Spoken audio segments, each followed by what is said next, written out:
right, so we already got Mr. Holiday's truck. As you can see, Jersey Mike's, all the local ones, by the way. So this poor thing, man, we thought we were starting out with a pretty solid project, and so far just taking apart, we've ran into roadblock after roadblock. Really good one is both sides right here is all made of fiberglass and electrical conduit, both sides. For some reason, we don't know why yet, the other side of the truck, all the pillars have been cut. And again, we think maybe the side was replaced, we can't tell yet. So when we sandblast this, we're afraid we're gonna get quite a few surprises. It literally had, for the floor,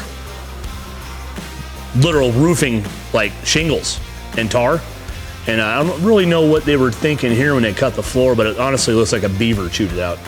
So that's what I mean by know what you're buying, because this looked great, but if anybody even stuck a magnet on the side of this, you would have known it wasn't made of metal. So just be careful.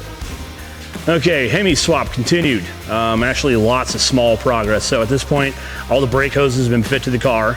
So we got to build his lines when we go for assembly later. All the air conditioning routing has been figured out, and that's fun because the AC unit resides on this side. On the Hemi, the AC compressor resides on the other side, and we're trying to hide all that and keep it clean all at one time. We're still trying to have some routing figured out for the heater hoses because they come off the back and they go straight up. So we're trying to figure out how to change that around and make it a little cleaner. So far, everything's turning out pretty good on here. Air intake's done, AC controls are done, and we've met our goal so far. She still looks pretty stock, so pretty happy about it.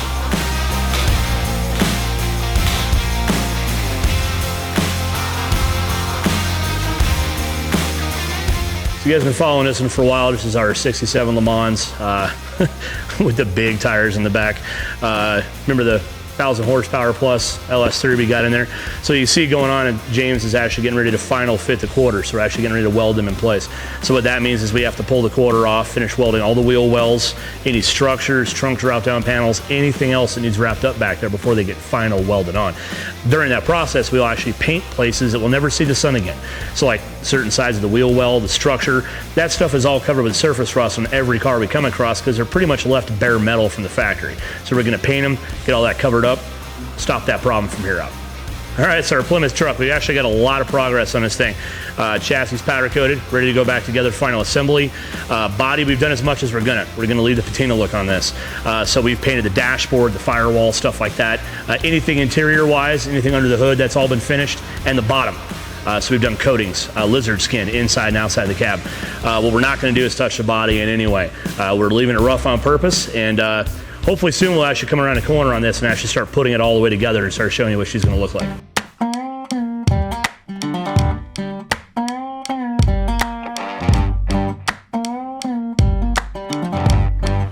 All right, so Friday was a big day for us. We finally moved this thing over to the body shop and out of fab. So at this particular point, our plan is to get the bottom of the car all primed, inside, outside, the main shell, everything in epoxy primer. We'll put it back down to the chassis. Even though we have this nice cage built at the bottom and the frame structure, we want to be sure the body's resting where it should. So if we're doing any body work, we don't have any waves or anything like that that come up later. We'd rather just put it back down to the frame and get that handled. So body work sucks. What I mean by that is you don't see a whole lot of progress as a customer sometimes. We've got, just in this decklet area, we could have as much as 30 to 40 hours with the filler work, you know, and adjustments and stuff, making sure everything fits how it should prior and during the filler work. So you don't see a lot until we get to the end of it, it's in paint, and then you can appreciate the amount of work that's gone into it. Again, same thing, we've got probably 40 hours in this area and it just does not look like it. So as a customer, you may not understand what it takes because it's not good visual progress, and about the only thing you really see during body work is a pile of dust, and that makes it hard on us to explain it to you. So what you can see here is a lot of filler across the whole side of the car. Even though it looks like a lot, it's very thin coats, and you'll also see we go over the body gap, and the point to this is that our panels are straight not only this way but this way as well. That way the door isn't under the quarter panel and such. We do adjust them and metal fit them, as you can see by that corner, but we want to make sure the filler work looks straight.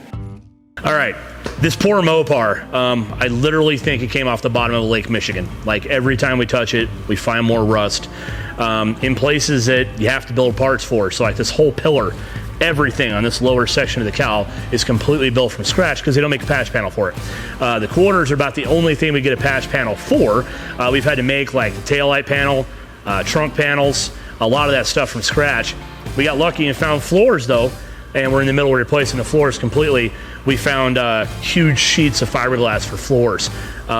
It's kind of funny though, since the guy's name is Charlie Brown, Snoopy, you know, just pushing this thing along would be kind of funny because it's in pretty terrible shape. It's getting close though. So you wouldn't think a 73 Blazer would actually be a custom one-off project, but when it comes to a Blazer, pretty much any year, it really is pretty much custom one-off stuff. What I mean is they don't sell like a full bedside on these like they do for pickups.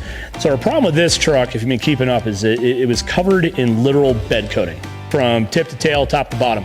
And it actually took us having to scrape it off before we could take it to a blaster. Even the blaster had several days just trying to get all the coatings off this cab.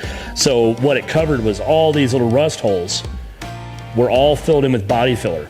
Even these little areas like this here on the other side especially. So what that did is it's very misleading to the fact that it looked like it was a solid project, and in fact it turns out to be it's almost folding in half. These Blazers like to rust right here in the middle on the pillar area, and they like to literally fold, especially when they don't have the cab structure. So it's going to be fun to fix all this, but it's something we can do. It's just a matter of getting it built. Stick with us. We got some really big news coming next couple weeks here that'll be life-changing for everybody that works here. You want to kick that can a few times in the middle of me talking? That'd be f***ing great. All right, so thanks, Schmuckles. Perfect timing.